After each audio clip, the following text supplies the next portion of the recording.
Hello and welcome back. In today's video, we are going to talk about how to create a resume. So let's start. Now, why it is important to have a well-crafted resume or CV?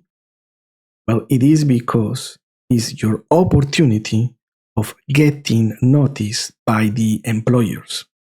A resume is a document that contains all relevant information about your skills, education, and working history.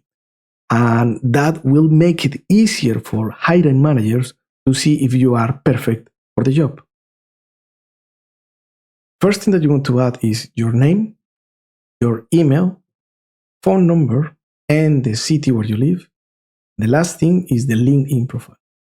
It's important to add a link for your LinkedIn profile because what the hiring managers will do is that they will read your resume and then they will take a look at your LinkedIn profile and compare the information that you have in both parts to see if they make any sense.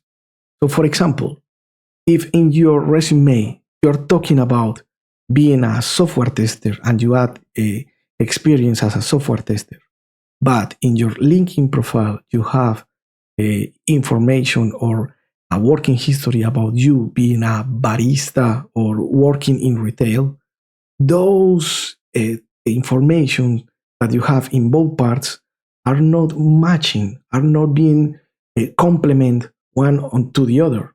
So in that case, most probably they are not going to call you for the job. So if you don't have a LinkedIn profile, it's important to create one.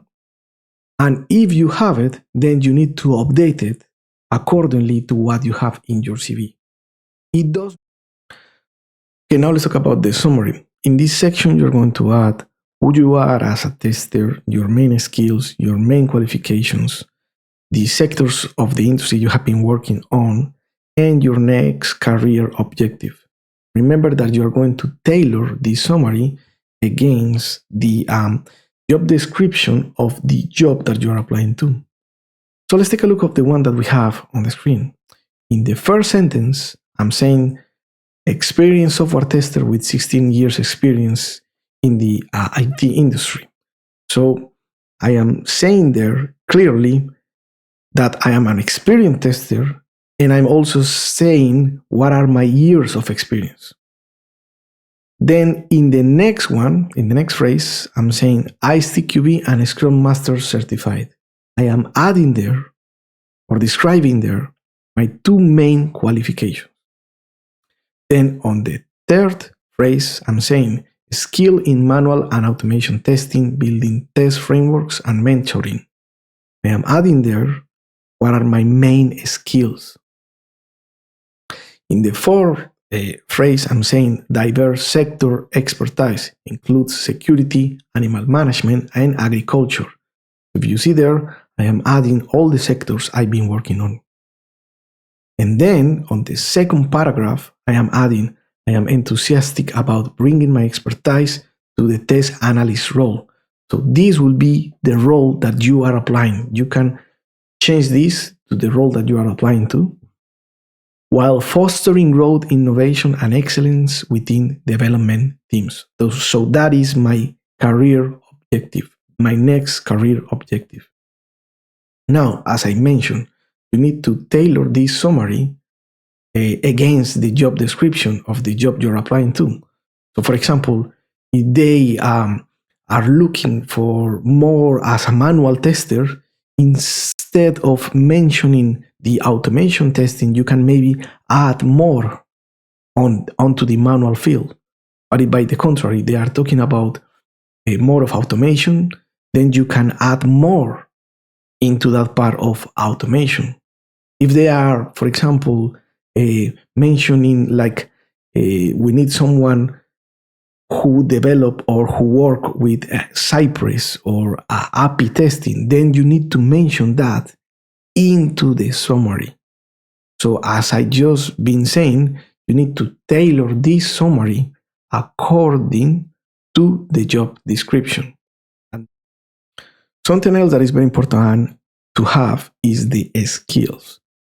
in this section here on the left, we have key skills and tech skills.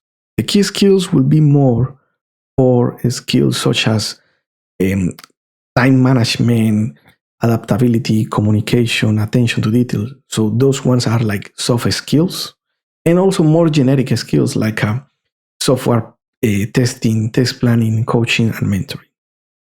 Now, in the tech skills, you're going to add something like JIT, Microsoft Azure, Postman, Cypress, more technical skills. Also, it's very important to reflect the level of confidence that you have for each of these skills, like I have here on each of these fields.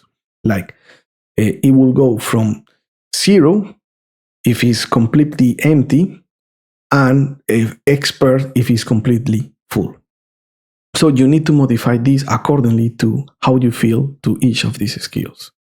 Now, I suggest you, or my recommendation will be, do not lie. Do not add skills that you don't have. Now, if a job description is asking for certain skills and you do not have much confidence on those skills, just reflect what you have, or you can improve yourself and study and get more knowledge about that skills, and then you can reflect that status on your CV, and then you can apply it for that job, or you can apply at a bigger level of confidence and then prepare yourself if you are getting called for an interview for that particular job. But now let's talk about the career history. Here you're going to add the job experience that you have. Briefly going to explain each of them. You can also add your current position if you have one. And my recommendation is to add experience that has to do with software testing. So basically what you're going to do is that you're going to add the title that you have, the company where you worked, and the dates. So when did you start it and when did you finish? Or if this job position is your current one, then as I mentioned here, you just add present. Now, the second thing to add, it will be a paragraph briefly describing what is the job about and what mostly did you do in that position. Then I will suggest you to do key responsibilities. You can add all the key responsibilities that you had, or at least the most important ones. And something that is more important than this, it will be, let me just go down, the achievements that you had in that job position. So here you're going to describe with real numbers what were your achievements. So for example, here, let's take a look on one of them. Implemented multiple hardware setup to optimize and streamline the test process, resulting in a significant time reduction of approximately 50%. So there, I am saying that I achieved something and that the process was reduced to 50%. Something that is important to add is the education. In this section, you're going to add your certificates, diplomas, or bachelor degrees.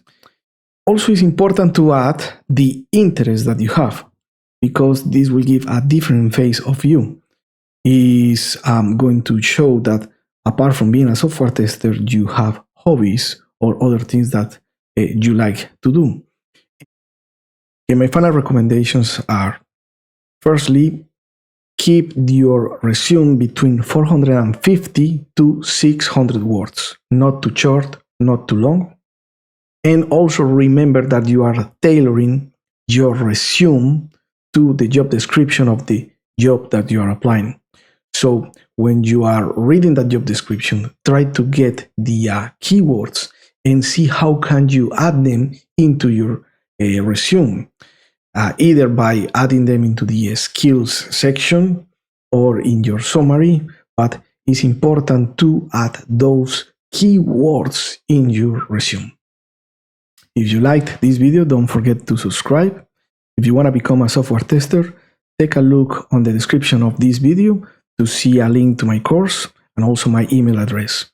Thank you very much and see you next time.